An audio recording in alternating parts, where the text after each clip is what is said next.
Il y a longtemps, tu es tout mignon ce soir, tu es tout beau ce soir. Amen. Alors je tenais, avant que le dimanche n'arrive, à vous dire merci pour cet accueil extraordinaire que vous nous avez réservé, mon épouse et moi, avant-hier à l'aéroport, pendant que nous étions en train de venir. J'avais eu l'information que 2 personnes étaient à l'aéroport et m'attendaient parce que j'avais déjà calé avec celui qui me prendrait de l'aéroport jusqu'ici. Mais je ne savais pas que vous seriez autant nombreux. Et j'ai été tellement touché que j'ai tellement souri que j'avais les joues qui me faisaient mal. Tellement j'ai gardé le sourire longtemps. Que Dieu vous bénisse. Que vous aussi, on aille à l'aéroport vous accueillir. Que vous aussi, vous preniez l'avion et que vous allez dans une autre nation. Que vous aussi, vous vous teniez au milieu des grands hommes dans le monde entier. Que vous aussi, vous dormiez dans un hôtel 5 étoiles, dans un hôtel 4 étoiles. Que vous aussi, on met des véhicules à votre disposition. Le type de vie que Dieu veut te donner ressemble à la vie qu'il a donnée à ton pasteur. Je n'ai jamais prié pour voyager parce que quand j'ai vu mon pasteur voyager, j'ai compris que Dieu voulait que je voyage aussi. Et je partais l'accompagner à l'aéroport, je partais le chercher quand il venait. Parce que je savais qu'avec le temps, pour moi aussi, il finirait par venir. Ce n'est pas une prophétie, c'est une certitude. C'est quelque chose que tu dois savoir. Dis à ton voisin, avec le temps, moi aussi, je voyagerai.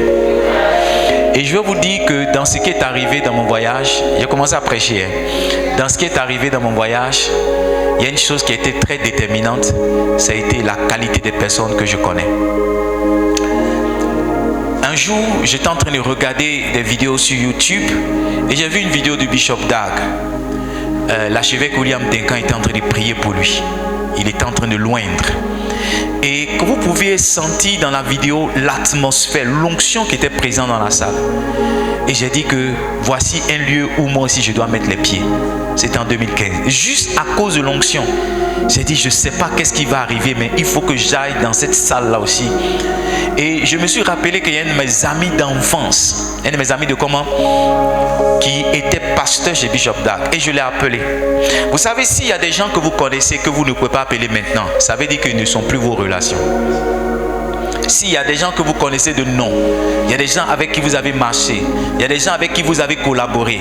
Mais au moment où on est en train de se parler ce soir, si vous ne pouvez pas prendre votre téléphone, les appeler pour dire bonsoir, bonjour, comment tu vas? Ça veut dire que votre relation a pris un coup. Et c'est mon ami d'enfance qui va me recommander à un pasteur. Et c'est ce pasteur-là qui va m'amener pour la première fois à Accra. Et de fil en aiguille, Dieu va me permettre de rencontrer le révérend Béni. Et c'est le révérend Béni qui va me recommander pour entrer dans le board du Bishop Dag. Le board du Bishop Dag, c'est une association de 142 pasteurs de 68 pays différents dans le monde entier. Ce sont des hommes que Dieu a bénis, ce sont des hommes que Dieu a élevés. Et me tenir à une réunion au milieu de ces personnes-là, j'ai compris que c'était vraiment la grâce de Dieu. Parce qu'il y a certains pasteurs qui ont une branche qui est plus grande que l'église qu'on a mis pratiquement 5 années à construire. J'ai compris que c'était la grâce de Dieu qui m'avait amené là. Mais voyez-vous, lorsque la grâce de Dieu est sur le point de se manifester dans la vie d'un homme, quelquefois la grâce de Dieu cherche une relation par laquelle elle va s'exprimer. Il y a beaucoup de personnes qui doivent recevoir une visitation de Dieu. Mais quand Dieu regarde, tu en parles avec tout le monde dans ton entourage. Il n'y a pas quelqu'un avec qui tu t'entends. Il n'y a pas quelqu'un avec qui tu collabores. Il n'y a pas quelqu'un qui est ton bon gars. Il n'y a pas quelqu'un qui, quoi qu'il ne soit pas ton frère, quoi qu'il ne soit pas ta soeur, peut t'appeler mon frère, peut t'appeler ta soeur. Parce que ce que beaucoup de personnes ne savent pas, c'est que quand vient l'heure de la prochaine dimension, nos pas sont conduits vers ceux qui portent l'onction pour. C'est ce que Dieu m'a dit. Ça veut dire que c'est toujours un homme qui introduit un autre homme dans une autre dimension de sa vie. C'est un homme qui introduit un autre homme dans une autre dimension de sa vie. C'est pas que l'homme lui-même en fait quelque chose, mais derrière l'action de l'homme se trouve Dieu. Dieu est esprit et Dieu passe par les hommes pour agir. Quand Dieu veut bénir un homme, il cherche quelqu'un qui a un cœur disposé pour le faire. Ça veut dire que tous ceux qui se mettent en difficulté dans leur environnement, dans leurs relations, s'empêchent eux-mêmes de recevoir la bénédiction de Dieu. Imaginez-vous que j'étais rentré en conflit avec cet homme. Je n'aurais jamais été recommandé. Et Dieu m'a dit de revenir sur ce message Baisse un peu ton volume. Dieu m'a dit de revenir sur ce message de la relation parce que beaucoup de personnes ont leur vie bloquée parce qu'elles n'ont pas compris ce mystère de la part du Seigneur. Et j'ai beaucoup médité, je veux que vous le fassiez avec moi, l'histoire de Joseph. J'ai appris énormément encore aujourd'hui en lisant l'histoire de Joseph. En Genèse au chapitre 41, je veux que ça sorte, ça passe à l'écran, le verset 12, très exactement. Le verset 12, très exactement. La Bible dit, et c'est les chansons qui parlent, c'est les chansons qui parlent au Pharaon. Vous savez, Pharaon a fait des songes et ses magiciens ne pouvaient pas lui donner l'interprétation de ses songes. Et Pharaon cherchait un homme pour lui donner l'interprétation de ses songes. Et les chansons s'est rappelé que quand il était en prison, il y avait un jeune homme là-bas. C'était un Hébreu qui pouvait donner justement la signification des songes. Mais ceci était un prétexte de Dieu pour élever Joseph. Parce que pratiquement 13 ans en arrière, parce que Joseph est devenu gouverneur à 30 ans, il a eu son songe à 17 ans. 13 ans en arrière, Dieu avait donné un songe à Joseph. Mais comment ce songe-là allait maintenant se manifester? La manifestation de ce songe-là est passée avec quelqu'un que Joseph a rencontré. Il y a certaines visions que Dieu nous a données qui ne passeront absolument que par des gens que nous allons rencontrer. Donc si nous sortons à chaque étape de nos vies certaines personnes, ça veut dire qu'il y a certaines visions qui ne resteront pas accomplies.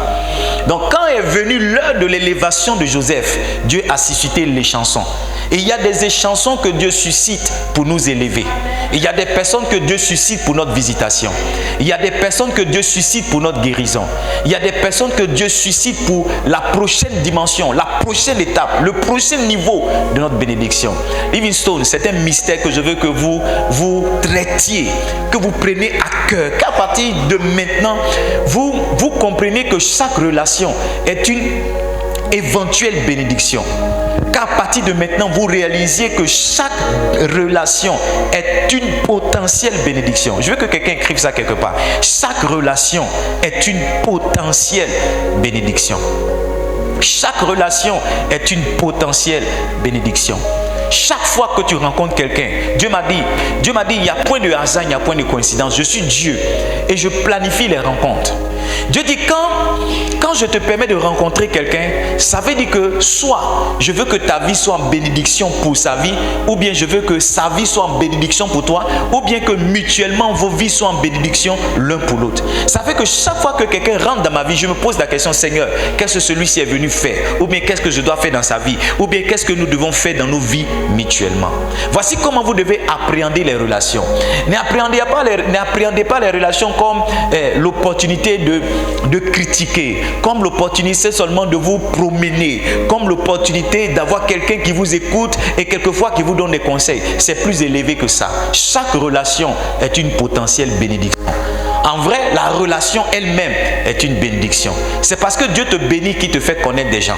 C'est parce que Dieu te bénit qu'il met des gens sur ton chemin. C'est parce que Dieu te bénit qu'il fait entrer des gens dans ta vie. Et la qualité des gens qui rentrent dans ta vie détermine la couleur même de ta vie. Écris ça pour moi. La qualité des gens qui rentrent dans ta vie détermine la couleur que prend ta vie. La qualité des gens qui rentrent dans ta vie détermine la couleur que prend ta vie. Dans l'histoire que je vous ai racontée qui me concerne et l'histoire aussi qui concerne Joseph, vous allez voir que ces personnes qui ont été pour nous des bénédictions sont des relations de longue date. Sont des relations de comment? Et ce soir, Dieu va nous donner cet enseignement-là qui va nous permettre de restaurer des relations. Des relations. Qui va nous donner des clés aussi pour bâtir des relations qui durent. Parce que très peu de personnes ont des relations de longue date. Très peu de personnes ont des relations qui durent. En général, on est attaché à celui qui vient d'entrer dans notre vie. Et quand au bout de 2 ou 3 mois, on le découvre vraiment, on passe à quelqu'un d'autre. Ceux qui sont passés de relation en relation, arrivé un moment, ont été tellement découragés qu'ils ne croient plus en l'amitié. Ils ne croient plus aux connexions. Ils ne croient plus aux liens. Ce soir, le Saint-Esprit m'envoie pour dire à quelqu'un, tu dois croire aux relations. Tu dois croire aux connexions. Parce que c'est le plan de Dieu pour t'amener à un niveau plus élevé. Dans l'histoire de Joseph, quand Joseph va donner le songe de l'échanson, il va demander à l'échanson une faveur. Il va demander quoi? Une faveur. Genèse chapitre 40, verset 14. Genèse 40, verset 14. Genèse 40, verset 14. Il a dit à l'échanson, mais souviens-toi de moi quand tu seras heureux et montre, je te prie, de la bonté à mon égard. Parle en ma faveur à Pharaon et fais-moi sortir de cette maison. Verset 23, s'il te plaît. Verset 23. Voici ce que Joseph a demandé à l'échanson. Et c'est tout à fait normal parce qu'il venait de l'aider. Et il a dit, quand tu vas sortir, quand tu seras élevé, souviens-toi de moi, ne m'abandonne pas, parle à Pharaon, tu es à côté de Pharaon, permets que je puisse sortir. La Bible dit, le chef des échansons ne pensa plus à Joseph, il oublia. Le chef des échansons ne pensa plus à Joseph, il oublia. Il arrive que dans nos relations, certains de nos amis nous oublient. Qui est ici qui a été oublié par quelqu'un? Tu as galéré avec lui et puis il a percé et puis tu as oublié. Tu as joué au billes avec quelqu'un et puis il a eu un travail et puis tu as oublié. Il n'a plus pensé à toi. Voyez-vous, au moment où nous levons nos mains aussi pour dire qu'il y a des gens qui nous ont oubliés, ayons le courage et l'honnêteté de dire que nous aussi, il y a certaines personnes qu'on a oubliées. Et il y a des gens qui nous ont aidés qu'on a oubliés. Et il y a des gens qui nous ont secourus qu'on a oubliés. Quand on était à la conférence, un homme de Dieu, Bishop Dag, lui a donné une parole de connaissance. Et pendant que Bishop Dag parlait pour lui, il dit, il y a quelqu'un qui t'a aidé. Parce qu'il a parlé de ceux qui oublient. Il a un livre qui s'appelle Ceux qui oublient. Il dit, il y a quelqu'un qui t'a aidé. Il dit, oui, c'est vrai. Il y a une femme que j'appelais Tanti. Depuis que je suis devenu l'homme de Dieu que je suis, je l'ai oublié. Et il va donner le témoignage de cette dame-là, pratiquement, qui va nous briser tous le cœur. Il va dire, cette dame-là, il appelle Tanti, mais en réalité, ils ne sont pas parentés. Et il dit, c'est cette dame-là qui a payé ses cours de pasteur. Il dit, c'est cette dame-là qui l'a envoyé à l'école pastorale. Il dit, c'est cette dame-là qui a réuni des gens pour que lui prophétise. C'est-à-dire, son premier ministère qu'il a eu à exercer, c'est cette dame-là qui a réuni des gens pour qu'il prophétise. Plus loin, il a dit que c'est cette dame-là qui a dit aux gens de cotiser pour pouvoir le soutenir. Et la dame-là vendait de la nourriture. Elle lui a dit, s'il n'y a pas à manger chez toi, viens manger chez moi. Et il dit, depuis qu'il est cet homme de Dieu, il a pratiquement oublié cette dame. Donc le message que je vais enseigner, que le Saint-Esprit va nous enseigner, ça nous concerne nous qui avons été oubliés. Mais ça nous concerne aussi nous qui avons oublié. Parce que souvent quand on prêche un message, on est en train de penser à l'autre côté pour les autres. Mais on ne pense pas aussi à nous. Donc les chansons, la Bible dit qu'il ne pensa plus à Joseph. Et il oublia. Et vous allez voir que souvent quand quelqu'un nous a oubliés, il y a une forme de décadence dans notre cœur et dans la relation avec cette personne. Il y a des gens à qui on a décidé de ne plus parler parce que ces personnes, une fois au sommet, nous ont oubliés. Quelqu'un est là? Il y a des gens à qui on a décidé de ne plus s'adresser parce qu'on était ensemble galérant. Lorsqu'elles sont montées, elles nous ont oubliés. On s'est promis que cette personne-là, on ne l'appellera plus jamais. C'est une erreur de notre part. Parce que ceux qui parlent comme ça, à cause de ce que l'autre est devenu, ou bien à cause de ce qu'ils ont placé leur espérance dans la vie de cette personne-là, ont commencé à manifester de la haine. Ont commencé à manifester quoi? Ton frère que tu aimais, écoute-moi, ton frère que tu aimais, attends qu'il soit élevé pour savoir si tu l'aimes toujours. J'ai compris dans la vie qu'on n'a pas besoin de faire beaucoup de choses pour être détesté. Il suffit d'être un peu élevé seulement pour susciter de la haine et beaucoup d'ennemis autour de nous. C'est pourquoi Livingstone, je veux vous mettre en garde par le Saint-Esprit que si vous avez été oublié, si vous ne prêtez pas attention, vous allez tomber dans la haine. Si vous ne faites pas attention, vous allez tomber dans la haine. Souvent, il y a quelques personnes de qui on attend une aide. Et moi, je suis pasteur, c'est une réalité. Il y a des gens qui pensent que je suis milliardaire. C'est vrai, mais sauf que mes milliards ne sont pas encore disponibles. Et qui s'attendent, qui se disent, ah, avec le problème que je traverse, le pasteur aurait dû m'aider. Ou bien, avec le problème que je traverse, l'église aurait dû m'aider.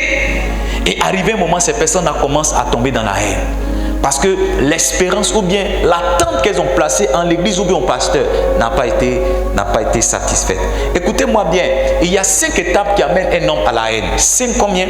5 étapes. 5 étapes qui amènent un homme à la haine. 5 étapes qui amènent un homme à la haine. J'ai envie de dire que en fait la haine est le début d'un processus qui amène un homme à devenir un criminel. La haine est quoi?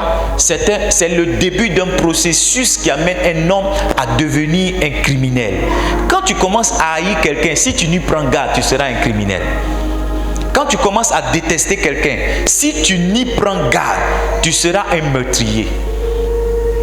Et il y a 3 choses ou 3 raisons pour lesquelles très souvent on commence à haïr. On commence à haïr les gens souvent quand on voit que ces personnes-là ont un amour qu'on n'a pas. Vous allez voir dans certaines familles, il y a certains frères, quand ils rentrent quelque part, tout le monde les aime. Et puis il y a certains comme nous autres, c'est un peu chaud. C'était le cas de Joseph. La Bible dit que Joseph, son papa l'aimait plus que tous ses autres frères. Et c'est à cause de cet amour-là que ses frères l'ont pris en haine. C'est à cause de cet amour-là que ses frères l'ont pris en haine. Je regardais un artiste qui présentait, qui a commencé à présenter depuis un certain moment son dernier garçon. Il a eu un fils pratiquement dans sa vieillesse. Et il est toujours en train de se promener cet enfant. Il fait ses vidéos à cet enfant. Il est en train de manifester de l'amour pour cet enfant. Parce que les enfants qu'on a dans notre vieillesse, en général, on leur donne beaucoup d'amour. Mais le danger, c'est que lorsqu'on montre trop d'amour pour un enfant, ça suscite la haine dans le cœur de ses frères. La 3e raison qui fait qu'on peut tomber dans la haine, c'est lorsque un frère ou bien quelqu'un a quelque chose qu'on n'a pas.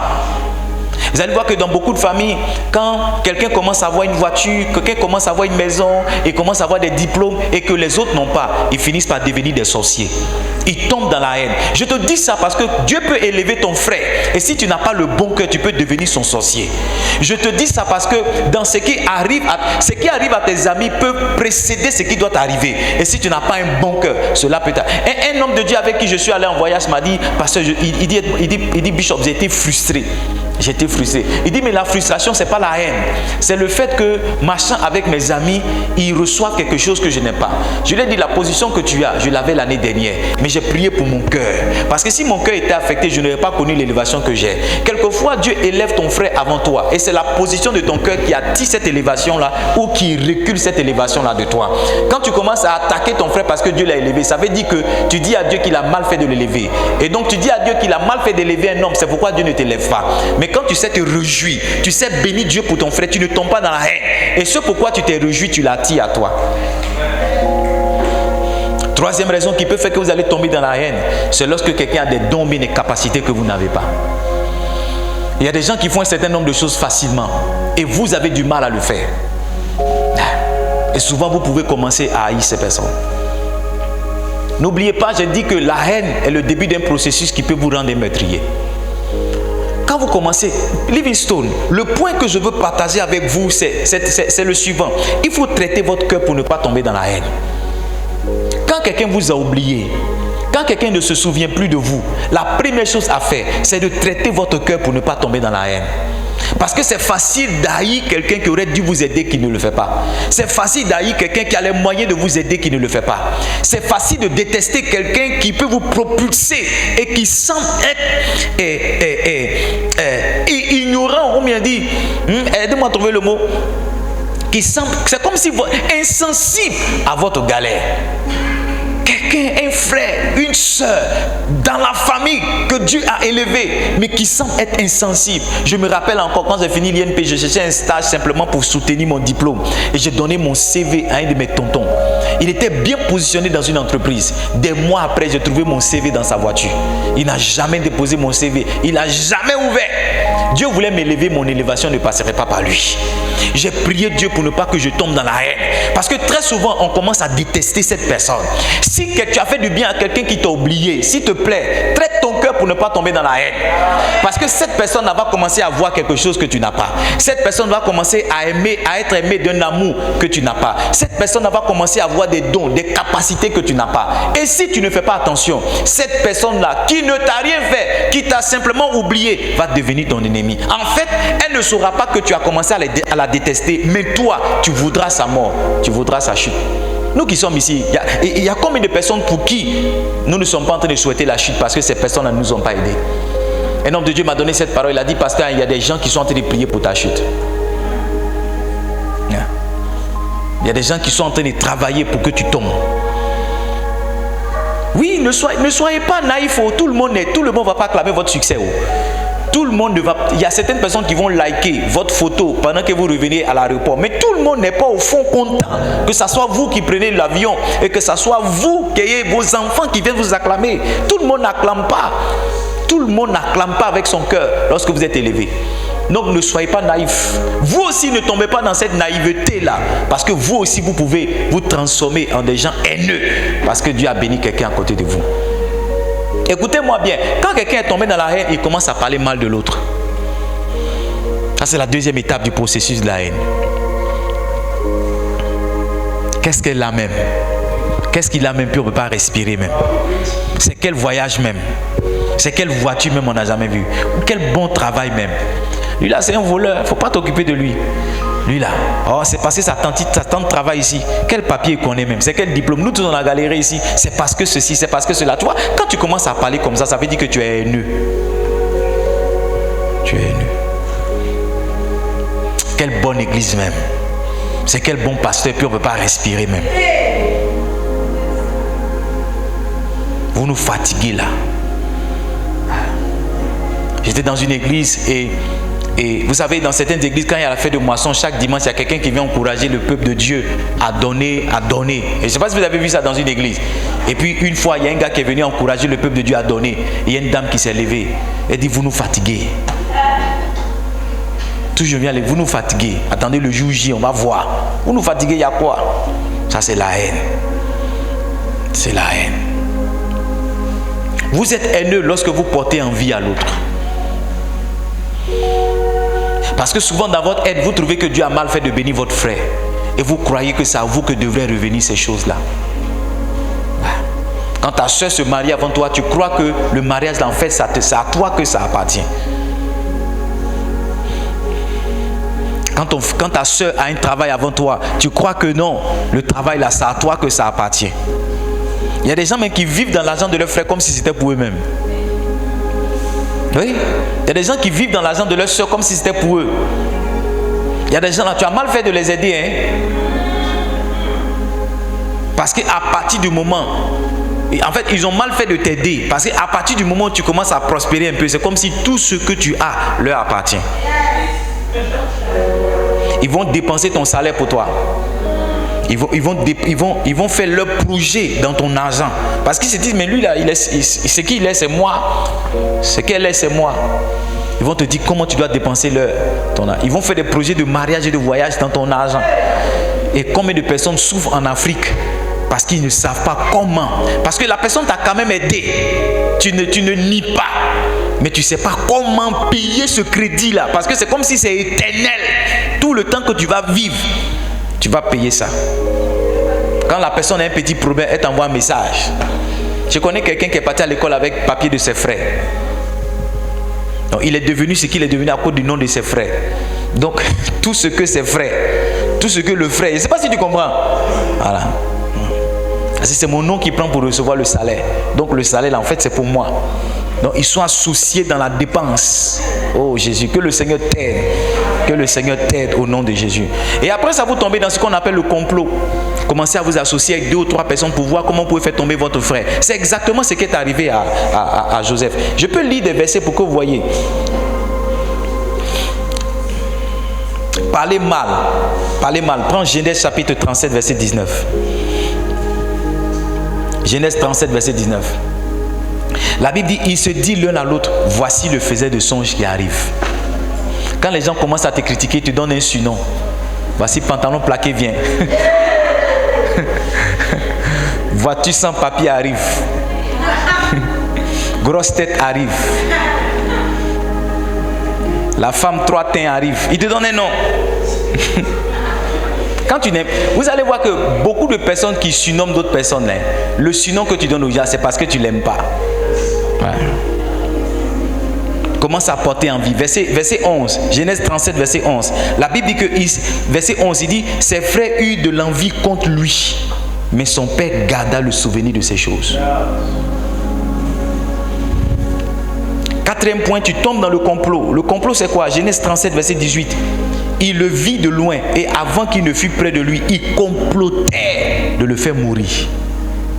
Je vous ai expliqué l'histoire de ce footballeur-là. C'est ses propres frères qui ont écrit à son président de club pour dire qu'il faut chasser notre frère en Afrique ici. Un pays dont le nom commence par D. Il jouait au Real de Madrid en Espagne. Il avait été prêté par ce club-là parce qu'il jouait dans un club anglais. Il avait été prêté. Et il est parti au Real de Madrid. Et ses propres frères ont dit, l'argent qu'il gagne, il ne nous donne pas suffisamment. Donc il faut le renvoyer. C'est comme si tu travailles dans une entreprise ici et puis tes frères se disent non, le salaire que tu gagnes là, eux, il ne sera pas. Et puis ils font une réunion de famille et puis ils font un courrier. Ils envoient à ton patron pour dire patron, l'argent que tu donnes à ton ouvrier ou bien à ton ouvrière là, elle ne nous donne pas suffisamment, il faut la renvoyer. Faut la renvoyer. Je prie que toi-même tu ne tombes pas dans ça. Parce que c'est souvent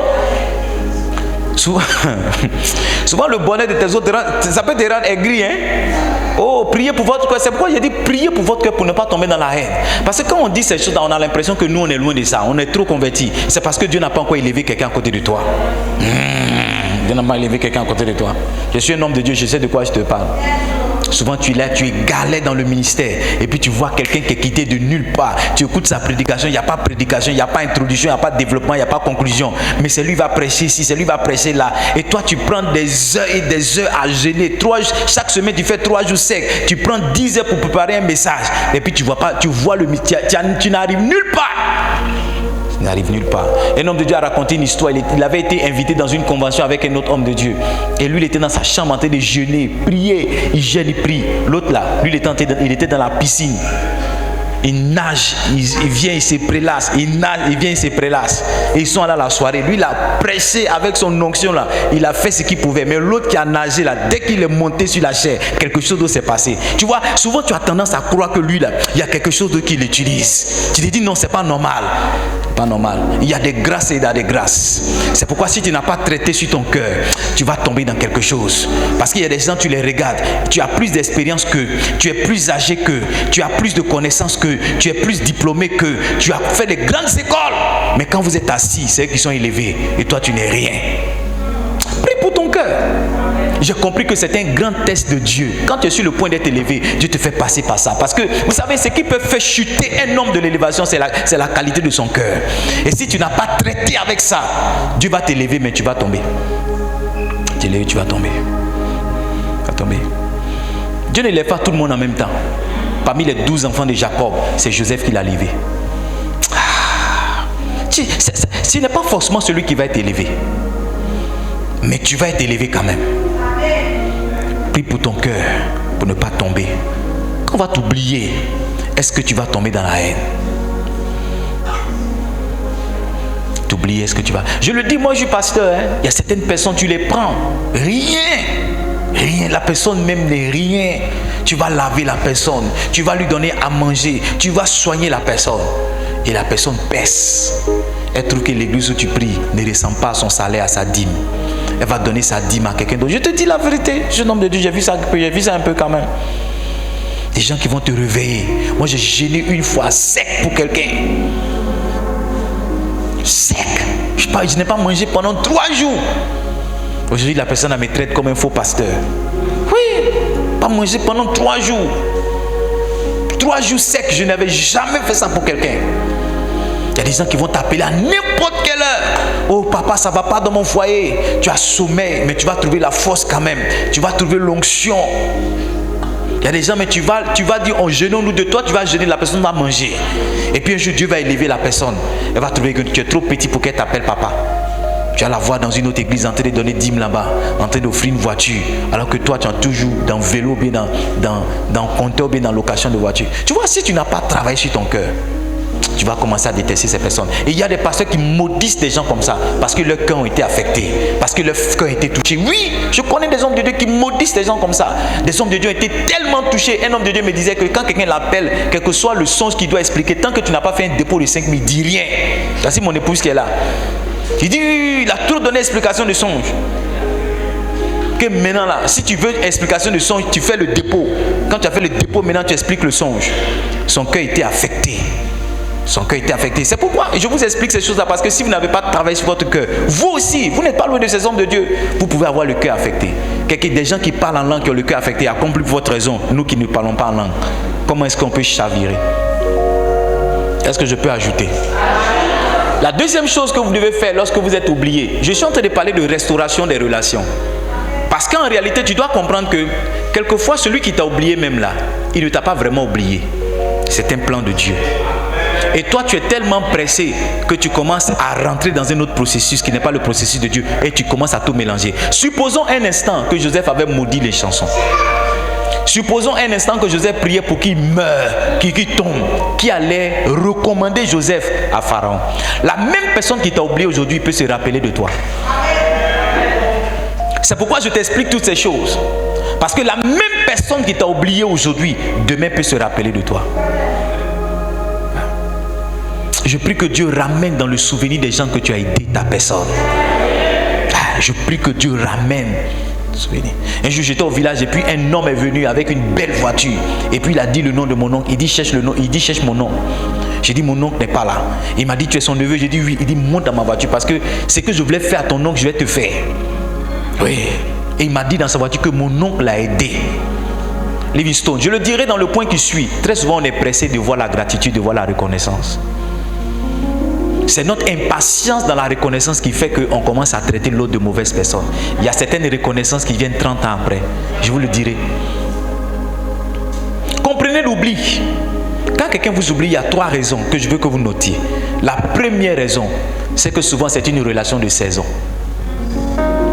Il y a 3 types de relations. Il y a des relations générales. J'ai appris ça de l'apôtre Yeshua Selman. Il y a des relations qui sont des relations générales. Il y a des relations qui sont des relations saisonnières. Et il y a des relations qui sont des relations d'alliance. La relation générale, tu connais juste, tu as une idée de la personne. La relation saisonnière, tu peux être attaché à quelqu'un, mais sauf que dans un temps fixe, la relation s'arrête. Quand la date de péremption de la relation est arrivée, Dieu même crée des mécanismes pour vous séparer. Parce que vous ne devez pas... Écoutez-moi bien, il a fallu qu'à un moment Lot se sépare d'Abraham pour que Abraham puisse accomplir le plan de Dieu pour lui. Donc quelquefois, quand la relation est périmée, Dieu suscite un événement pour que vous puissiez vous séparer. Maintenant, si vous n'êtes pas spirituel, vous allez vous attacher à quelqu'un de Chanel, ou bien vous allez rentrer dans la haine et passer à côté du plan de Dieu. Donc souvent, quand quelqu'un vous a oublié, ça veut dire que c'est fini. C'est fini. C'est comment? Le problème maintenant que je veux que tu notes, que tu comprennes, c'est que ce n'est pas toujours là où tu as sémé que tu moissonnes. Je suis pasteur, il y a des gens pour qui je n'ai jamais prié qui me font offrande. Pourquoi? Parce que j'ai sémé dans la vie d'autres personnes. Ce n'est pas toujours celui que tu as aidé qui te rend millionnaire. Voilà. Ce n'est pas toujours le cas. Pas toujours le cas. Donc quand quelqu'un t'a oublié, tu dois comprendre souvent que la relation est finie. La relation est finie. C'était pour une saison. Dans cette saison de ma vie là, tu devais me prendre jusque là.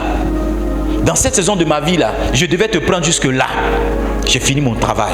Quelqu'un d'autre va prendre le relais. Beaucoup d'entre vous, ce n'est pas moi qui vous amenez à Christ. Mais dans cette saison de votre vie, je suis celui que Dieu a suscité pour pouvoir vous amener plus loin. Il y a quelqu'un avec qui le travail a commencé. Et il y a quelqu'un d'autre qui a pris maintenant le témoin pour vous amener dans une autre dimension. Si tu ne comprends pas ça, tu vas commencer à poursuivre les fidèles pour dire, lui là c'est mon fidèle, celle-là c'est ma fidèle, lui là c'est mon fidèle. Et commencer à combattre les pasteurs inutilement. Il y a certaines relations qui sont des relations saisonnières. Quand la date arrive, la relation s'arrête.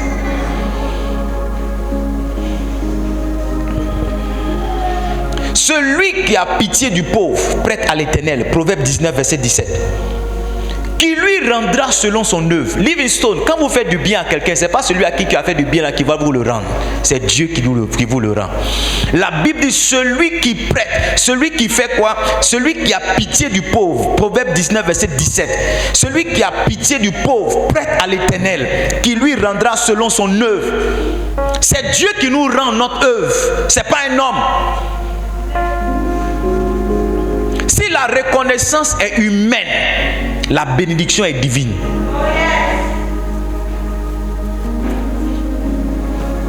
Si tu as fait un bien à quelqu'un, je te dis la vérité, selon la loi des semailles et de la moisson, tu vas forcément le moissonner. Pas forcément dans la même terre, mais tu vas le moissonner quelque part.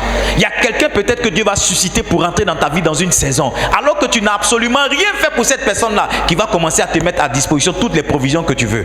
Notre problème, c'est qu'on veut toujours que celui qu'on a aidé vienne nous exprimer une forme de reconnaissance. Notre problème, on veut que celui qu'on a aidé vienne nous rembourser ce qu'on lui a donné. C'est pas comme ça que ça marche toujours. Pas comme ça que ça marche toujours. La deuxième chose que je veux que tu notes, c'est que souvent c'est le plan de Dieu de ne pas t'attacher à quelqu'un d'autre. Parce que souvent, regardez, souvent quand quelqu'un nous a aidés, la personne prend la place de Dieu dans notre cœur. Quand c'est quelqu'un qui paye ton loyer, tu pries plus haut. C'est la personne là que tu pries maintenant. Hello? Quand c'est quelqu'un qui paie ta scolarité, quand on dit prier pour la rentrée, toi tu ne pries pas. Parce qu'il y a un Dieu que Dieu a établi sur ta vie qui va payer ta scolarité. Amen. Tu vois, arriver un moment, Dieu arrête cette relation-là parce que tu es en train de te perdre. Dieu est un Dieu jaloux. Dieu ne partage pas sa gloire. Quand tu commences à donner la gloire à un homme, Dieu l'enlève. Livingstone, je suis un pasteur. Chaque fois que j'ai voulu m'attacher à quelqu'un qui m'a béni financièrement, Dieu l'a enlevé. Dieu l'a enlevé. Parce qu'arrivé un moment, je ne crois plus en Dieu pour la provision, je crois en un homme. Je ne crois plus en Dieu pour la provision, je fais des calculs de qui va me donner la dîme, qui va me donner la dîme. Je commence à prendre la tête des gens, je dis bon, si lui m'a donné, voici à la fin du mois ce que je vais arriver. Quand c'est comme ça, Dieu enlève les personnes. Parce que ces personnes-là ont pris la place de Dieu. Dieu n'est plus la source de ma provision, mais un homme est devenu la source de ma provision. Et quand c'est comme ça, Dieu arrête. Dieu fait que la même personne que tu as aidé t'oublie. Un homme de Dieu, un père à moi, nous a rencontré ces témoignages pendant qu'on était en pleine conférence. Et Dieu, au début de son ministère, un couple est rentré dans son église et ils ont apporté une dîme de 400 000. Quoi? Un seul couple, ils ont apporté une dîme de 400 000. Il dit, il a commencé à les entretenir de façon particulière. Il avait des prières spéciales pour eux. Il avait des rencontres spéciales pour eux. Il dit, même quand il envoie les appels pour dire à qui ils doivent donner la dîme. Il dit un matin comme ça, le couple a disparu. Le couple a disparu. Et plus elle a dit merci à Dieu parce que son cœur avait commencé à être corrompu. Tout ce traitement qu'ils donnaient au couple, ce n'était pas parce qu'ils avaient besoin de ça. C'était à cause de la qualité de leur dîme. Souvent, Dieu fait que quelqu'un t'oublie parce que la personne a commencé à devenir Dieu dans ta vie. Voilà. Je ne sais pas si tu dois progresser. Oui. Tu es en train de faire calcul sur l'argent de quelqu'un, il va t'oublier. Oui.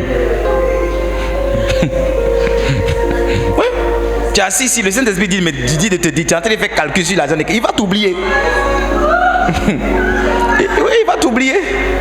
Amen ou bien amen pas. Il va t'appeler pour t'expliquer un problème, pour te dire je voulais te donner, mais voici tel problème qui est arrivé. C'est toi-même qui as provoqué ça. Parce que au lieu de prier Dieu, tu as commencé à prier cette personne. Quand on te dit de prier pour le sujet, tu dis tu ne pries pas. Parce que lui, là, quand il te dit quelque chose, c'est toujours sûr. Tu es ici. Que Dieu t'aide. Jérémie 17, verset 5. Jérémie 17, verset 5. La Bible dit ainsi parle l'Éternel, maudit soit l'homme qui se confie dans l'homme et qui prend la chair pour appui et qui détourne son cœur de l'Éternel. Il y a une malédiction qui vient lorsque tu commences à oublier Dieu pour t'attacher à un homme. I don't know if I'm preaching here. Livingstone, chaque personne sur qui on place notre foi, Dieu l'enlève dans notre vie. Je te dis la vérité. Si tu places ta foi sur moi, il va t'oublier. Oui. Chaque personne sur qui tu places ta foi, la personne t'oublie. Maintenant, je prie pour ça. Quand quelqu'un commence à me bénir, je dis, bon, Seigneur, il faut moi que je calcule son argent. Prie pour ça. Psaume 118, verset 8, il dit, mieux vaut chercher un refuge en l'Éternel que de se confier à l'homme. Mieux vaut chercher un refuge en l'Éternel que de se confier aux grands. N'est-ce pas que nous tous, on cherche les hommes qui sont élevés pour se confier en eux? La Bible dit c'est une erreur. C'est une erreur. C'est une erreur.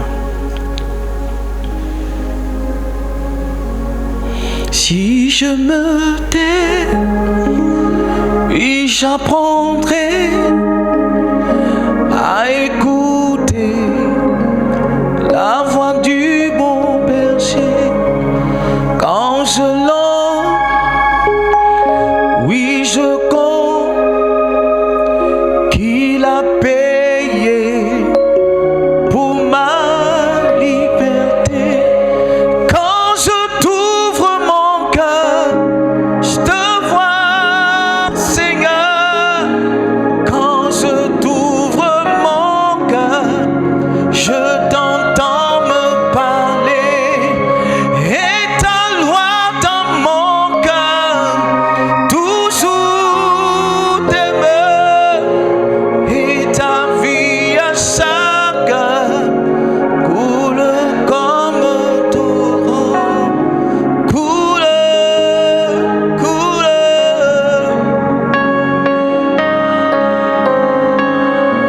Si tu peux faire confiance à Dieu, si tu peux faire confiance à Dieu, tu seras surpris de là où Dieu va t'envoyer. Tu seras surpris de la qualité des provisions que tu vas avoir. Tu seras surpris de ce que Dieu peut accomplir pour toi. supplie. Si quelqu'un t'a oublié, ce n'est pas grave. C'est si Dieu t'oublie qui est plus grave. La Bible dit qu'une mère peut oublier son enfant, mais Dieu n'oublie pas son enfant. Si un homme t'a oublié, bénis le nom du Seigneur. Bénis le nom du Seigneur. Aussi longtemps que Dieu est là, la situation peut changer. Aussi longtemps que Dieu est présent, la situation peut changer. J'ai compris qu'il y a certaines personnes mais que Dieu permet de t'oublier. Parce que ces personnes... Vous savez, quand les gens vous ont aidé, ils ont tendance à publier ça partout. C'est moi qui ai fait celle-là. C'est moi qui ai fait lui-là. Oh, pasteur, c'est dans mes mains qu'il a grandi. Oh, lui, c'est votre papa. Oh, c'est mon petit. C'est moi qui lui ai donné à manger. Il y a certaines personnes qui ont la bouche qui parle beaucoup. Et ces personnes-là, Dieu ne veut pas que votre témoignage soit sali. Et arrivé un moment, Dieu permet que ces personnes-là vous oublient. Livingstone, j'ai souffert du rejet. Dieu m'a dit, le signe de ce que je t'ai appelé, c'est que les hommes vont te rejeter. Mais j'ai pris le rejet pour m'attacher davantage à Dieu. Et j'ai compris que tout homme qui rentre dans ma vie, je peux le perdre. J'ai compris que tout enfant qui rentre dans ma vie, je peux le perdre. Dieu m'a tellement enseigné ça que je bénis Dieu, j'aime mes enfants. Mais je ne suis pas attaché au point de mourir parce qu'ils sont partis, qui m'ont oublié. Oh Seigneur, s'ils sont en train de prospérer, gloire à ton nom. S'ils sont toujours dans la maison de Dieu, gloire à ton nom. S'ils sont en train de servir quelqu'un d'autre, gloire à ton nom. Mais je ne veux pas tomber malheureux et triste parce que quelqu'un est parti. Parce que quelqu'un est parti. Troisième raison, souvent c'est aussi qu'il y a un timing, un moment où cette personne peut vous être utile. C'est ce que je vous ai dit. Une personne qui vous a oublié aujourd'hui, ça ne veut pas dire que la personne vous a oublié demain, ou bien qu'elle vous oubliera demain. Non. On est trop pressé de voir des gens nous manifester la reconnaissance. Tu as mis quelqu'un à l'école, il a grandi. Son premier salaire, tu veux avoir ça. Son deuxième salaire aussi, tu veux manger ça. Son troisième, tu ne comprends pas pourquoi depuis plus d'un an qu'il travaille, il n'est pas encore venu te voir. Il y a des gens qui viennent après 30 ans. Les gens qui viennent après 30 ans. J'ai vu une photo sur le net et je vais partager ça avec vous.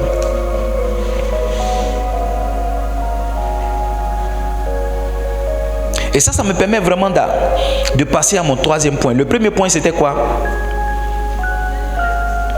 Traitez votre cœur pour ne pas tomber dans la haine. Quand quelqu'un vous a oublié, le premier point, c'est fait quoi? Traitez son cœur pour ne pas tomber dans la haine. Et je vous ai dit que la haine est le début d'un processus qui vous rend criminel. La haine, quand on commence à haïr quelqu'un, on parle mal de lui. Après, on fait quoi? On commence à l'envier. Après l'envie, on commence à comploter. Et après, on cherche à le tuer. Je veux que tu mettes une image que je t'ai envoyée à l'écran pour que quelqu'un voie ça. Le deuxième point, c'est de comprendre l'oubli. Vous devez comprendre l'oubli. Et 3 raisons qui vous aident à comprendre l'oubli, c'est ce que je vous ai cité là. C'est que souvent la relation est une relation de saison. La relation est arrivée à péremption. La relation est périmée, donc ça doit s'arrêter. La deuxième chose, c'est que c'est le plan de Dieu que vous ne vous attachez pas à quelqu'un. Parce que vous devez placer votre foi en Dieu seul, pas à un homme. La troisième chose, c'est qu'il y a le timing. Quelqu'un peut vous être inutile maintenant, mais demain vous êtes utile. Vous êtes très utile. Est-ce qu'on peut avoir cette image-là à l'écran? Ça met du temps encore. Ça met du temps encore. La Bible parle de Philémon. Et lorsque la Bible parle de Philémon, Philémon était avec quelqu'un. Est-ce que c'est Philémon? C'est Onésime. Onésime était chez Philémon. Et il était son esclave. Et puis Onésime a fait une bêtise. Il est parti. Et Paul a récupéré Onésime. Paul lui a prêché l'évangile. Et Onésime est né de nouveau. Et Paul ramenait Onésime auprès de Philémon. C'est comme ça que Paul a écrit la lettre à Philémon. Il dit, ce monsieur qui t'était inutile, peut-être qu'il était inutile pour un peu de temps. Maintenant, je te le renvoie. Il ne vient plus chez toi comme un esclave, mais il vient comme un frère en Christ. Maintenant, il peut être utile. Donc, les gens qui vous sont inutiles aujourd'hui, demain, peuvent vous être utiles. Les gens qui vous sont inutiles, les gens que vous dites, oh, il est inutile, il est inutile, il est inutile, ces gens-là, demain, peuvent être utiles pour vous. Peuvent être utiles pour vous. Peuvent être utiles pour vous. On a ça à l'écran? C'est en train de télécharger. Ok, c'est une image, elle va venir peut-être plus tard. Mais c'est avec cette image-là que je vais vous montrer la patience. Ecclésiaste chapitre 3, verset 1. La Bible dit, il y a un temps pour tout. Un temps pour toutes choses sous les cieux. Il y a un temps pour tout. Il y a un temps pour toutes choses sous les cieux. Il y a un temps où tu aides quelqu'un. Et puis il y a un autre temps où la personne vient te manifester sa reconnaissance. Ne sois pas trop pressé. J'ai appelé le gynécologue de mon épouse. Mon premier garçon, il est dans sa 15e année maintenant. Il a eu 14 ans. La première césarienne qu'il a faite sur mon épouse, c'est le 9 mai 2009. C'est le même là qui a fait un an plus tard une césarienne sur mon épouse le 9 juillet 2010 lorsque Kéran est né. Après le 21 mars 2013 lorsque ma fille est née, c'est le même gars qui a opéré ma femme encore. Et puis le 24 juin lorsque Némi est né, c'est le même gars là qui a opéré ma femme. Donc en 9 ans, il a fait 4 césariennes à mon épouse. La dernière fois je lui ai appelé, je lui ai dit je viens, je veux lui manifester ma reconnaissance. Surtout que la dernière césarienne, mais je n'avais pas l'argent. Il a dit, c'est pas l'argent qui est important, c'est la santé de ta femme. On va faire l'opération, puis après on va voir comment tu pourras me payer. Ces gens-là, on ne les oublie pas. Ces gens de personnes, on ne les oublie pas. Parce que 4 fois, la vie de ma femme était entre ses mains. Si j'ai des enfants que je peux sourire, moi aussi me taguer, me vanter d'être un père, c'est parce que quelqu'un a aidé mon épouse à accoucher. Ces gens de personnes, on ne les oublie pas. Je me rappelle mon premier stage que j'ai eu. J'étais un étudiant avec beaucoup d'avenir, beaucoup d'espérance quant à l'avenir. Et monsieur m'a regardé comme ça. Il m'a dit, tu me rappelles quand j'étais un étudiant. Sans connaître mon père, sans connaître ma mère, il m'a amené dans son entreprise. Chaque fois qu'il me voyait que j'avais un peu faim, il me donnait 10 000. Il dit, tu allais manger? Je dis non. Moi aussi, chaque fois, je disais non. Et chaque fois, il me donne 10 000. Il me donne 10 000. Il dit, tu me rappelles quand j'étais un étudiant. On n'est pas parenté. Un jour, vous savez, aujourd'hui, je connais son numéro par cœur. Un jour, je l'ai appelé. Je dis, allô, c'est ton petit. Il était tellement content, je ne lui ai rien apporté. Mais c'est pratiquement 15 ans après. Jusqu'à aujourd'hui, il y a son numéro dans ma tête. Il était tellement content. Il dit, ça seulement, ça suffit. Ça seulement, c'est comme si tu m'as fait un château. Tu ne m'as pas oublié. Il y a des gens qu'on n'oublie pas. Il y a des gens qu'on n'oublie pas. Ne soyez pas pressés d'envoyer une bouteille de liqueur pour dire non, je viens te dire merci. Ne soyez pas pressés de prendre votre... Attendez quand le temps de la reconnaissance va venir. Et allez voir quelqu'un pour dire, Coco, c'est ton petit que tu as nourri lorsqu'il n'avait pas de parents. C'est lui qui est devenu comme ça. Ton petit que tu as nourri lorsque c'est lui qui est devenu comme ça. Mais ne laissez pas les gens mourir sans leur manifester leur porte de reconnaissance. C'est un regret qu'on a du mal à porter longtemps. C'est un chagrin qui nous conduit, nous aussi, qui nous précipite à la mort. Parce qu'il y a des personnes qui se sont tellement investies pour nous que lorsqu'elles partent sans qu'on leur dise merci, on est malheureux doublement. Je ne sais pas pourquoi j'ai dit toutes ces choses. Mais Livingstone, le Saint-Esprit me dit, la relation est quelque chose qu'on doit entretenir. On doit entretenir ces choses-là. Qu'est-ce que je peux ajouter? C'est une image d'un monsieur, c'est un Français. Ça va venir à l'écran plus tard. 30 ans après, il est parti chercher sa nounou. Je crois que vous avez vu ça sur Facebook. Donc, même si l'image ne vient pas, c'est une image que vous connaissez. Il est parti 30 ans après chercher sa nounou. Je ne sais pas si c'était au Sénégal. Il lui a donné 10 millions de francs CFA. Et puis, il a donné un salaire à vie. C'est-à-dire, chaque mois, il a décidé de lui payer un salaire. C'est 30 années après, il a manifesté sa reconnaissance. Il y a certaines reconnaissances qu'on manifeste des dizaines d'années. Ne sois pas pressé de dire non, il m'a oublié. Ne sois pas pressé de dire ça. Non, on était ici. Parce que quand tu commences à dire ça, c'est comme si tu annules la reconnaissance qui peut venir. Parce que la personne que tu as accusée de ne pas être reconnaissant, quand elle va venir là, qu'est-ce que tu vas faire? Tu vas aller dire à toutes ces personnes-là que lui, l'ingrat est revenu devenir. Tu vois, tu vas annuler ça. Donc, ne sois pas pressé. Tu as aidé quelqu'un, ne sois pas pressé. Un jour, tu seras quelque part, tu seras supplié. Un petit que tu as aidé quelque part va apparaître pour dire, c'est moi ton fils, je suis revenu te voir. J'annonce ça, c'est comme une prophétie. Il y a des gens, les gens vont apparaître dans votre vie dans cette saison-là pour dire, tu te rappelles pas, mais c'est à moi que tu as donné l'eau ici. Tu te rappelles pas, mais c'est à moi que tu as fait ceci. Tu te rappelles pas, mais c'est à moi que tu as fait ci. Tu seras surpris. Tu seras surpris. Un jour, à la faveur de la guerre, un homme était venu me voir. Il m'a dit qu'il voulait de l'argent. Je lui ai fait tout l'argent que j'avais sur moi, c'était 12 000. Je me rappelle encore. C'était 12 000. 12 000 francs CFA. En 2010, quand il y a eu la guerre, en 2011. Et moi, je ne savais pas. Pour moi, c'était rien. Quand tout s'est calmé, que le pays est redevenu normal, je ne savais pas que j'avais donné 12 000 francs à un millionnaire. Je ne savais pas ça. Parce que tu vois, quand quelqu'un est malheureux là, ou bien quand quelqu'un veut le bien de sa famille là, un homme, il peut se rabaisser jusqu'à être un esclave, juste pour que tu lui donnes l'argent. Nous sommes des pères de famille, on sait. Beaucoup de femmes insultent les maris, mais ça, tu ne sais même pas ce que ton mari fait dehors pour avoir l'argent. Tu ne sais pas. Il y a des hommes qui acceptent qu'on les insulte. Il y a des hommes qui acceptent qu'on les vilipende parce qu'il doit rentrer à la maison avec quelque chose. Quand il rentre, madame, toi tu ne sais pas comment il est l'argent, tu trouves que ce n'est pas beaucoup. Tu l'insultes, tu dis non, tes amis font ceci, tes amis font cela. Il y a des hommes qui font la coubette devant leurs camarades pour dire, s'il te plaît, mon enfant à la maison. Un homme est venu frapper ici. Il est venu frapper ici. Il n'est jamais rentré dans cette église. Il dit, pasteur, aide-moi. J'ai dit, c'est quoi? Il dit, sa fille a piqué une crise d'asthme. Il a besoin de combien? 3000 pour aller payer Ventoline. J'ai dit, mais tu n'es jamais venu dans cette église? Il a menti pour dire, non, il vient quelquefois. Je savais qu'il était dans le besoin. Quand je lui ai donné 3000, il a commencé à courir. Il a commencé à courir pour aller sauver sa fille. Sa fille va certainement dire, oh, mon papa est bon. Mais comment est-ce qu'il a eu les 3000? Elle ne saura pas. Il était obligé de faire la coupette à un monsieur, un petit monsieur comme moi. Il a été même obligé de mentir qu'il venait dans cette église même. Il a été obligé peut-être de se rabaisser encore pour avoir cet argent. Madame, vous qui trouvez que l'argent de vos maris, c'est pas beaucoup là, faites attention. Vous ne savez pas comment il gagne cet argent là. C'est une parenthèse. Est-ce que je peux ajouter?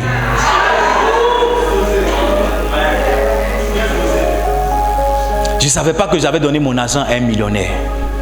Je ne savais pas. Il est venu me donner une somme d'argent. Je ne te dirai pas le montant.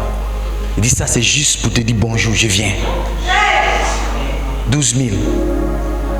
12 000. 12 000. Il y a beaucoup de personnes comme ça. Une fois, hier, je venais quelque part, un de mes fils, 20 000. Il dit, papa, tu m'as donné 20 000. 20 000 que je lui ai donné. Mais ce qu'il m'a donné, même, ça dépasse 100 fois 20 000. Mais chaque fois, il dit 20 000, 20 000, 20 000, 20 000. J'ai envie de lui dire quelquefois, mais 20 000 là, c'est bon. Oui, 20 000. 20 000. Sois pas pressé d'attendre la reconnaissance. Sois patient. Aide-moi à dire à quelqu'un, sois patient. Sois patient. Quelqu'un va débarquer comme ça. Toi, tu voulais juste que la personne te donne 10 000. Elle va venir te donner une maison. Oui. Quelqu'un va débarquer pour toi. Il y a une de mes soeurs pour qui j'ai prophétisé. On est très attachés. Elle était attachée avec un homme et puis l'homme là l'a laissé. J'ai dit, madame, je te vois dans une voiture. Elle a dit amen comme ça. Au bout d'un moment, un monsieur est venu avec une voiture. Il dit, je suis venu te demander pardon. Parce que j'étais avec toi, je t'ai fait souffrir. Je t'ai laissé. Mais je suis venu te donner ça pour te demander pardon. Je veux qu'on me demande pardon avec une voiture aussi. Oui, je veux qu'on me demande pardon avec une voiture. Ne sois pas pressé. Ne sois pas pressé de saluer le nom des gens pour dire, tu vois celle-là, tu vois lui là, il est comme ça, il est ingrat. Toi, tout le monde est ingrat pour toi. Et il y a des récompenses qui arrivent 30 ans après la visitation. Il y a des récompenses qui arrivent 5. Il y a même des récompenses, le Saint-Esprit me dit de te dire ça. Il y a même des récompenses que toi, dont tu ne jouis pas. Ce sont tes enfants qui jouissent. La Bible parle de Mephibosheth. David a dit, y a-t-il un... Je parle et puis j'ai la chair de poule. La Bible dit, y a-t-il un enfant de la maison de Saül? Mon âme veut le bénir. Pourquoi? Parce qu'un jour, la Bible dit que l'âme de Jonathan s'est attachée à l'âme de David. Jonathan, qui devait être l'héritier de Saül, il a préféré se mettre à part. Et il a donné l'héritage de la royauté à David. Ça n'a pas pris 1 an, ça n'a pas pris 2 ans. Mais un jour, David s'est rappelé de Mephibosheth. Et il a accepté qu'un homme qui ne marche pas s'asseye avec lui dans la royauté au palais. Normalement, en Israël, quelqu'un qui ne marche pas ne s'assoit pas avec le roi. Il y a des récompenses qui viennent 30 années après. Un jour, quelqu'un va se rappeler de toi. Un jour, quelqu'un va se souvenir de toi. Un jour, quelqu'un va t'appeler. Il va dire, est-ce que tu me connais? C'est moi que tu as rencontré dans telle voiture. C'est moi que tu as rencontré dans tel cas. Je suis le jeune homme que tu as aidé. Je suis la jeune fille à qui tu as donné 1500. Je suis le jeune frère à qui tu as donné 500. Ne sois pas pressé. Ne sois pas pressé. Ne sois pas pressé. Il y a certaines récompenses que tes enfants qui vont avoir. Mon grand frère, j'ai parlé avec mon grand frère aujourd'hui. Il m'a dit, aide-moi le terrain que tu as là. C'est un vieux que j'ai rencontré au village qui m'a dit, je connais un terrain de ton papa. J'ai dit, ah bon? Il dit oui. Il m'a rencontré comme ça. Il dit, non, ton papa a un terrain ici. Ton papa est décédé. Il y a certains biens que tu fais. Livingstone, la vie est facile pour moi parce que mes parents étaient bons pour les gens. Oui.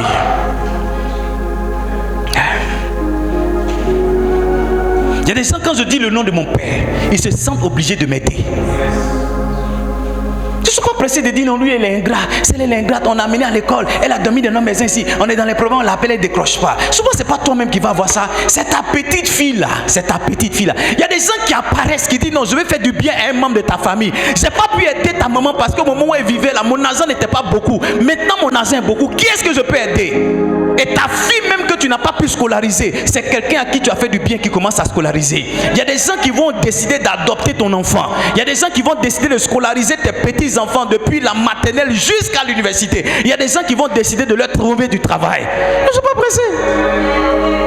Ne sois pas pressé. Vous savez, moi quand quelqu'un commence à dire non, il me traite d'ingrat, je dis toi tu ne connais pas mon cœur. Tu ne connais pas mon cœur. Ça fait que je ne souffre pas de ces complexes où on dit non, on doit cotiser 10 000 et puis peut-être je n'ai pas 10 000. Tu vois, il y a certaines personnes qui tombent dans une forme d'orgueil pour dire non, comme je n'ai pas cotisé, je disparais. Moi, même si je dois donner 1000 francs, je donne 1000 francs, je suis là. Parce que je sais que le jour, j'en aurai beaucoup. Je sais que le jour, j'en aurai beaucoup. Le jour, j'en aurai beaucoup. Je connais mon cœur. Je sais que le jour où Dieu va mettre dans ma main, le monsieur qui pense que je ne peux pas donner, il sera surpris. J'ai appelé un homme de Dieu, j'ai dit je vais faire une offrande. Il était étonné parce que chaque fois je n'étais pas à la hauteur de la cotisation de mes frères. Mais quand je lui ai donné mon offrande, il dit mon frère, tu m'as fait pleurer. Donc je ne suis pas pressé. Je ne suis pas pressé. Dieu connaît mon cœur. Dieu sait que si c'est dans ma main, je vais donner. Donc je ne souffre pas pour dire non, tout le monde a donné. Pas, comme je n'ai pas donné, j'ai un peu honte. Non, je ne suis pas dedans. Je ne suis pas dedans. I don't know if I'm preaching. Hein? Je finis avec ça. Quatrième chose qu'on vous a oublié. Ne décidez pas dans votre cœur de ne plus rester en contact avec les gens. Parce qu'il y a des gens, quand on les a oubliés, c'est fini. Elle dit, non. Et tu as les nouvelles de ta soeur. Non. Tu as les nouvelles du non. Si tu veux pas les demander, non. J'ai effacé son numéro. Il y a des gens qui sont prompts à effacer les numéros, qui sont prêts à découper les photos. La personne avec qui tu étais, vous étiez dans la même photo. Tu prends ciseaux, tu l'enlèves sur ta photo, tu l'enlèves dans l'album, tu enlèves le poster que tu avais mis, tu effaces le numéro de téléphone, tu bloques sur WhatsApp, tu bloques sur Facebook. Aidez-moi, tu bloques sur quoi encore? Tu bloques partout. Tu le supprimes. On te demande son numéro, tu dis je n'ai plus son numéro. Ne sois pas pressé. Aide-moi à dire à quelqu'un, ne sois pas pressé de ne plus, ne décide pas. Faut pas dire. Livingstone, depuis que je prêche sur la relation, Dieu m'a permis de restaurer des relations. Hein? Dieu m'a permis de restaurer des relations. Parce que ce que je prêche, c'est pas pour vous seulement que je prêche. Moi aussi, je me prêche à moi-même. J'ai compris qu'il y a certaines relations que je devais restaurer. J'ai restauré des relations. Pourquoi? Il y a des personnes qui transportent la présence de Dieu. Il y a des gens là, tu sens Dieu dans ta vie parce qu'ils sont là. C'est le cas de Joseph. La particularité de ces personnes-là, c'est qu'elles sont favorisées partout. Il n'y a pas une porte qui est fermée pour elles. Quand tu marches avec ces personnes-là, quand la porte s'ouvre pour elles, ça s'ouvre pour toi aussi. Toi, tu es pressé de dire non, je ne marche pas à elle. Non. Il y a des gens là qui vont avoir d'abord ce que tu as. Et c'est en marchant avec ces personnes-là que toi aussi tu auras. La deuxième caractéristique de ces personnes-là, c'est que souvent elles ont toujours la première place. On leur confie toujours des responsabilités. Accepte de marcher quelquefois avec elles. Il y a des gens, s'ils ne sont pas à la tête, c'est qu'ils ne sont pas dans l'association. Si ce n'est pas eux le président, si ce n'est pas eux le chef, c'est qu'ils ne sont pas dedans. S'ils sont dedans, c'est qu'ils doivent être chefs. La particularité de ces personnes-là, c'est que tout ce qu'elles touchent réussit. Dans chaque maison où elle se trouve, la bénédiction de Dieu est à l'œuvre. Et écoutez, Joseph était chez Potiphar. La Bible dit qu'il était béni. Il a trouvé faveur aux yeux de Potiphar. La Bible dit que Joseph est parti dans la prison. Le chef de la prison lui a confié toute la prison. La Bible dit qu'il ne prenait même pas de nouvelles. Joseph était le chef chez Potiphar. Il était le chef en prison. Il était le chef dans la nation d'Israël. Ces gens de personnes-là. Et même quand il t'a oublié, sois là. Sois là. De temps en temps, appelle là pour lui dire que je suis là. Dis tonton, c'est juste un bonjour. Dis mon frère, c'est un bonjour. Non, c'est un bonjour. Dis comment dire, non, c'est un bonjour. Dis ok. Un jour, ton bonjour va se transformer en une bénédiction. Écoutez-moi bien, il y a des gens qui ont le dessein de vous aider. Ne soyez pas pressés, ne décidez pas, non. Il y a des gens là, Dieu les a formatés pour vous aider. Bishop Dag nous parlait d'un monsieur, quand il dit, c'était un milliardaire. Il dit, il est parti parler le monsieur. Et puis le monsieur lui a dit, je ne vais pas te donner un rond, je ne vais jamais t'aider. Il dit, moi, mon appel, c'est d'aider David Yonggi-Cho. Il dit, tout ce que David Yonggi-Cho veut, là, je paye. Tous ses voyages, je paye. Et Bishop Dag nous expliquait que quand David Yonggi-Cho est mort, une semaine après, le monsieur est mort. Ça veut dire que Dieu l'a suscité pour aider. Écoutez, chacun d'entre nous a quelqu'un comme ça. On les appelle les aides destinées. Il y a des gens que Dieu a mis sur ton chemin pour t'aider. Il y a des gens que Dieu a suscités pour t'aider. Si tu peux ouvrir les yeux, tu vas savoir. Quand tu as des problèmes, ce sont ces personnes-là qui savent te parler. C'est ces personnes-là qui savent réagir. La Bible parle de Ruben comme étant le grand frère de Joseph. La Bible dit en Genèse chapitre 37 verset 22. Genèse 37 verset 22. La Bible dit que Ruben leur dit, ne répandez point son sang, jetez-le dans cette citerne qui est au désert et ne mettez pas la main sur lui. La Bible dit, il avait dessein de délivrer de leurs mains pour le faire retourner vers son père. une chose pour laquelle Ruben est le premier fils, c'est pour aider. C'était pour aider Joseph. Il y a des gens qui sont nés avant toi pour t'aider. La particularité de ces personnes-là, c'est qu'elles sentent comme un fardeau ou bien une responsabilité de te porter assistance. Quand on leur demande leur appel c'est quoi, elles disent non, mon appel c'est de rester à côté du pasteur. Mon appel c'est d'aider telle personne. C'est comme ça qu'elles sentent. J'ai parlé avec le protocole une fois de mon papa Charles. Il dit Bishop, moi mon appel c'est d'aider mon papa. Il dit moi mon appel des pasteurs c'est d'aider mon papa. C'est de faire ce qu'il veut. J'ai écouté le Bishop Abiyoye aussi. Il dit, lui, quand Dieu l'a appelé, Dieu l'a dit, sois le serviteur de Bishop Oyedepo. Il dit, la prédication, c'est un plus. Lui, ce n'est pas un prédicateur. Lui, c'est un serviteur du Bishop. C'est comme ça qu'il dit ça. La particularité de ces personnes, en deuxième point, c'est qu'elles ne trouvent point de repos jusqu'à ce qu'elles aient fait ce qu'elles ont à cœur. Il y a des gens qui ne dorment pas jusqu'à ce que tu sortes des problèmes. Ouais. Il y a des gens comme ça. Des gens comme ça. Des gens comme ça. Moi, il y a des gens comme ça dans ma vie. Et beaucoup de ces personnes sont venues à mon anniversaire. Beaucoup de personnes que Dieu a suscité pour m'aider sont venues à mon anniversaire.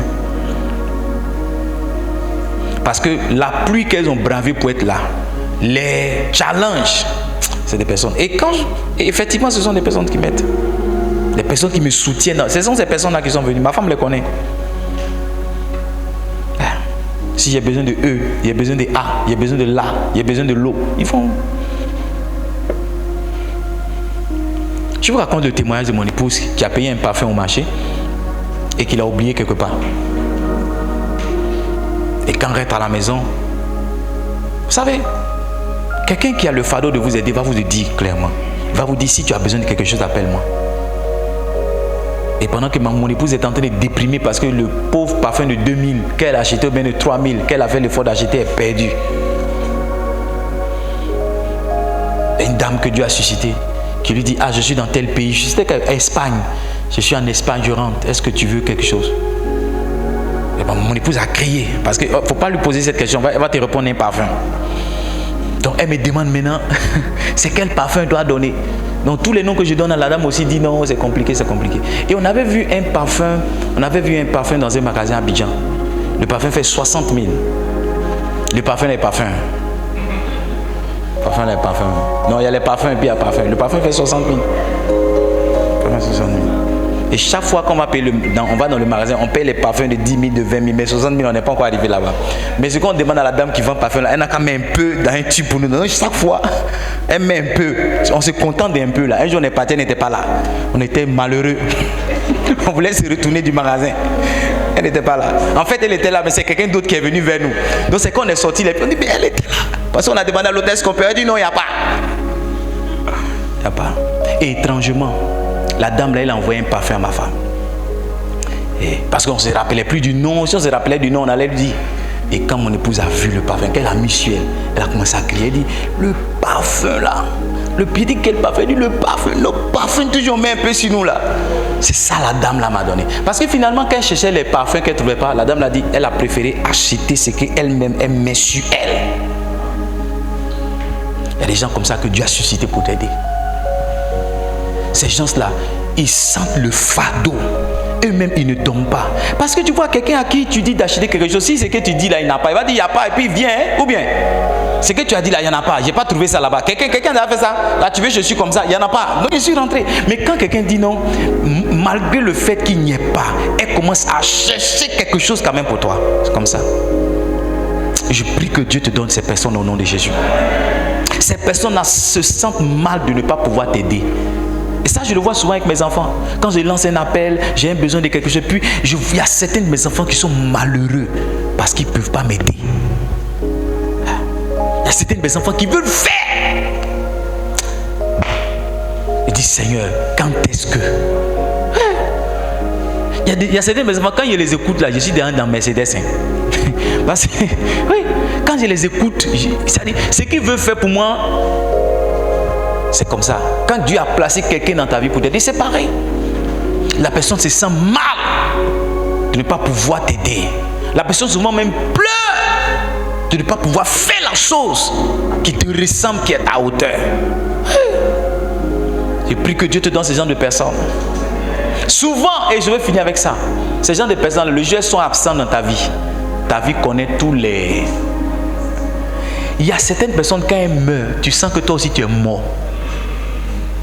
Allô? Oui. Il y a certaines personnes qui disent, quand tu vois les gens pleurer dans le funéraire, c'est pas tout le monde qui fait pleurer pour se faire voir. Hein. Il y a des gens, la personne qui est morte là. Souvent, même elle dit ça dans la chanson. Qui va payer mes études? Elle pleure avec ça. C'est avec qui je vais rigoler. C'est avec qui je vais faire ceci. Une de mes cousines a perdu son papa. C'était sa seule chanson. Qui va payer? Parce que ma cousine, elle était attachée à son père. Son père était tout pour elle. Quand elle pleure, elle chante dans ses pleurs. Donne des paroles. Tu sens qu'elle a perdu quelqu'un. C'est pas toi, tu as perdu ton papa, on l'a enterré, mais tu ne sais même pas.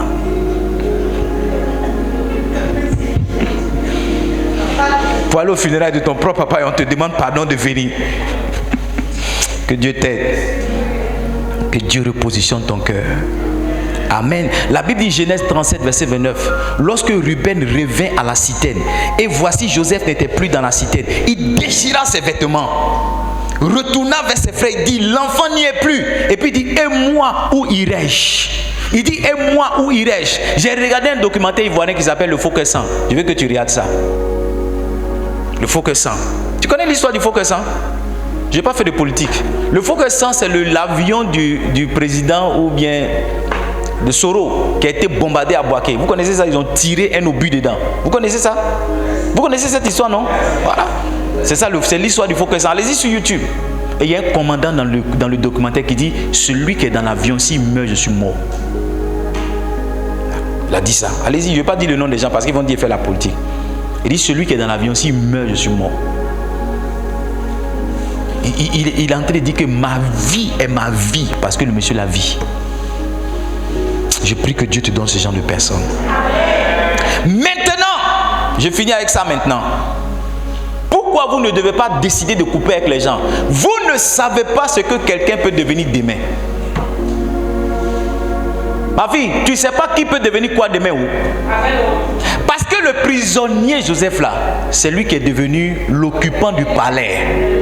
Hey, la Bible dit que quand ses frères sont allés raconter à leur papa Jacob, parlant de Joseph, il dit le Seigneur de l'Égypte. C'est comme ça que ses propres frères l'appelaient.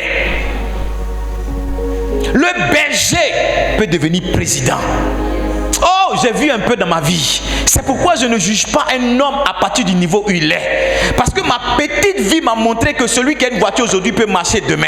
Celui qui est en train de marcher aujourd'hui peut être quelqu'un qui a des milliers de voitures. C'est pourquoi je ne juge pas un homme par rapport à son présent. Je me projette dans le prophétique pour voir ce qu'il peut devenir et entretenir une relation avec lui. Les hommes qui sont charnels passent à côté de certaines bénédictions. Livingstone, ne vous pressez pas de couper avec les gens. Parce que les gens avec qui vous êtes en train de couper là, vous ne savez pas. Demain, vous pouvez les voir à la télé. Ça sera trop tard pour dire je le connais. Tu vas dire je le connais, mais il dira que je ne te connais pas.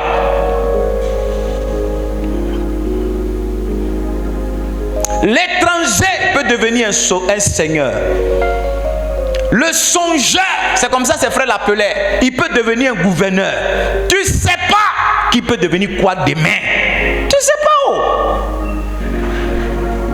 Il m'a oublié, il m'a oublié. Il ne faut pas te presser de dire non, lui et moi c'est fini. Le monsieur qui t'a oublié là, il peut être le président.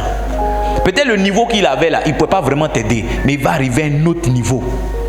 Ne sois pas pressé. Ne sois pas pressé. Couper les gens. Dès qu'il y a un petit problème, c'est fini. Lui et moi c'est fini. Lui et moi c'est fini. Ne sois pas pressé. Écoutez-moi bien. Mon message ce soir, c'est de nous encourager à comprendre, à restaurer nos relations. Nous tous qui sommes ici, il y a quelqu'un qu'on pense qui nous a oubliés. Appelle la personne pour dire, peut-être que tu m'as oublié, mais je ne t'ai pas oublié. Hein? Souvent tu fais ça, quand on appelle quelqu'un qui nous a oublié un peu, on dit tu as damé sur moi. 2 jours là, tu fais rien moi. C'est pas ça. Prends ton téléphone, appelle quelqu'un, dis-lui 2 jours là, tu fais rien moi. Juste pour rigoler. Va dire non, c'est ton numéro qui est là. Tu dis oui, c'est mon numéro. Voilà. Faut pas dire non, comme il m'appelle pas, moi si je l'appelle pas. Dans la vie là où on te respecte pas, faut pas partir. C'est les paroles bizarres comme ça pour vous conforter dans vos décisions charnelles. Faut pas faire ça. Écoutez-moi bien. Il y a certaines personnes, vous devez avaler votre orgueil et marcher avec elles. Il y a certaines personnes, même si elles te tapent, dit tu es là. J'ai dit un nom de Dieu, moi si tu me chasses, c'est pas parti. Hein. Je ne sais pas combien de fois tu es fâché, mais moi, si tu me chasses, c'est pas parti. Si tu dis non, je suis fâché, toi et moi, je c'est faux, je suis là. Je suis là. Il y a certaines relations là. Tu dois avaler ton orgueil. Tu dois avaler ta fierté. Tu dois dire à ta femme, vous les femmes, vous faites palabre sauvagement là. Faut laisser le monsieur là. Même s'il m'a insulté, c'est pas ton ami. Faut lui dire ça. Parce qu'il y a certaines femmes qui veulent faire palabre à la place de leur mari pour dire non, il se fout de toi. Faut le laisser, il se fout de toi. Il y a certaines personnes, tu dois accepter qu'elles se foutent de toi. Je ne sais pas si elle prêche ici. Hein? Il y a des personnes, tu dois accepter qu'elles se foutent de toi. Il y a des personnes, tu dois accepter qu'elles te parlent mal. Qu'elles te disent oui. Tu avales ton orgueil. Ce que tu dois recevoir, tu reçois, tu vas à la maison. Personne ne saura qu'on t'a insulté. Si on t'a insulté, mais ce n'est pas resté sur ta peau. Je ne sais pas si elle prêche ici. Arrête tes convictions à 2 francs là pour dire non, là où on ne te nomme pas, là où là. Mon frère, il y a certaines personnes là, tu avales ton orgueil. Il y a beaucoup de femmes qui sont ici, on vous chicote à la maison, mais vous êtes toujours là-bas et vous êtes partis. On met tes affaires dehors, tu prends, tu t'en vas. Il y a quelqu'un ici, on l'accompagne à la maison encore demain. On l'a chassé, mais tu prends tes affaires, tu t'en vas. On te chasse. Tu dis tu vas plus là-bas, mais demain toi mais tu es là-bas. Souvent tu te caches même. Comment on découvre là tu es là-bas? Il y a certaines relations là, tu avales ton orgueil. Même si on se moque de toi, tu dis je m'en fous. Même si on te suit, tu dis je m'en fous. Lui là, vous savez pas où il peut m'envoyer. Vous savez pas où il peut m'envoyer. Tu t'attaches et puis tu avances. Tu avances. Tu es un homme de Dieu, tu es un homme spirituel. Tu vois quelqu'un en train de monter. Même si tu t'insultes, dis je suis là. Allô papa, oui c'était pour avoir tes nouvelles. Toi tu es encore là, tu dis oui. Je suis là. Je suis ton fils. Je suis ta fille. Il y a des gens, on s'attache à eux. S'attache. Moi il y a certaines connexions. Aujourd'hui Dieu, je bénis Dieu pour la vie de mon papa Charles. Mais vous ne savez pas la galère. Vous ne savez pas la galère. Aujourd'hui quand j'écris à mon papa, il répond automatiquement. Souvent il envoie un message, ça fait 6 mois. Vous ne connaissez pas. Oui, j'envoie un message sur Facebook, sur YouTube. Un mois, j'envoie sur Facebook. Après, Facebook même, c'est fermé. J'envoie sur WhatsApp. Ça fait des mois avant de dire bonjour. Mais j'envoie tous les jours, j'envoie papa bonjour. Quand il voit qu'il envoie, il dit papa bonjour, bon voyage. Quand il est là-bas, il dit bon voyage. J'envoie bon voyage. Oui, voici ma femme. Aujourd'hui, quand j'envoie, il répond. Mais vous ne savez pas? Pas dit non, je sais que papa, mais tu envoies un message, il ne répond pas. Moi, il m'en fait. Quoi? Il y a des gens là, tu avales ton orgueil, tu avales ta fierté. Quand il ne répondait pas, si tu savais. Tu savais pas? Moi, je viens ma frustration, j'ai fini de prêcher, il m'en fait. Mais aujourd'hui là, ça paie. Ça paie. Ça paie. Ça paie. Hier, il m'a dit, avant-hier, il m'a dit, il dit, mon fils, je suis fier de toi. Toi, tu sais, à combien de fois on a galéré? Je connais le pasteur Charles depuis 2015. C'est en 2023, il m'a dit, il est fier de moi. 7 ans. Toi, on t'a fait 2 mois seulement, tu dis non. Les gens, quand ils sont arrivés, ils sont trop compliqués. Les boss, ils sont là. Frère, il y a des gens là, tu bois l'eau. C'est-à-dire, tu bois l'eau glacée. Tu mets